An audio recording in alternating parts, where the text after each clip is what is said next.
अच्छा सुनो, सब्सक्राइब करते वक्त ना घंटी बजा देना ताकि जब मैं ऑनलाइन आऊँ तो तुम्हारे फोन की भी घंटी बजे। अरे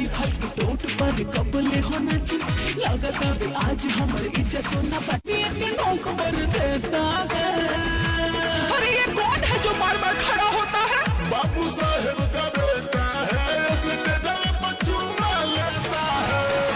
बाबू साहेब का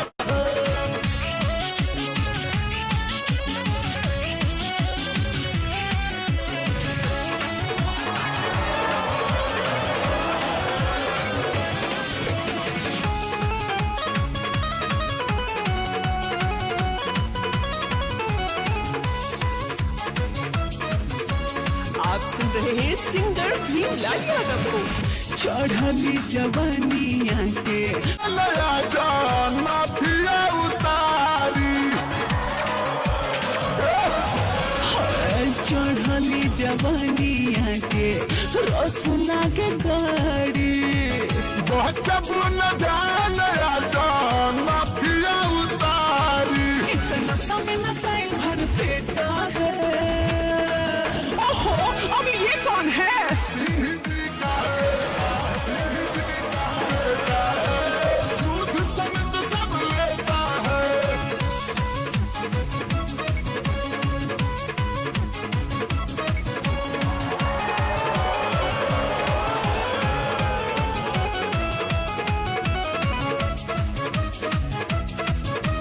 आप सुन रहे हैं सिंगर भीमलाल यादव को। लाठी के हुड़ा से हम पता दही दूध के दाम डार्लिंग तो हके देखावता। लाठी के हुड़ा से हमके डेरा बता।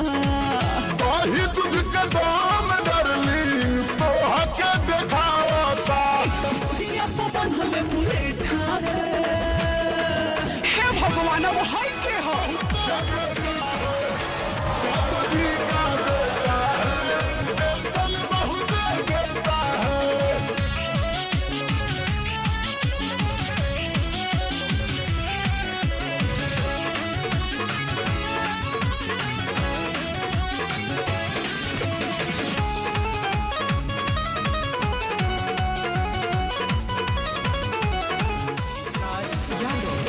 सैले सिराज रहन बाटे बराबर।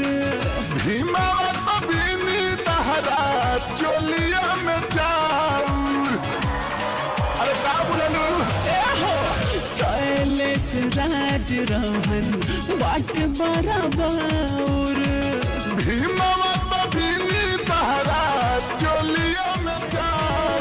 बुझाता ही पंडित जी के खानदान हो। सारे जी का बेटा है, भूत भविष्य लेता है।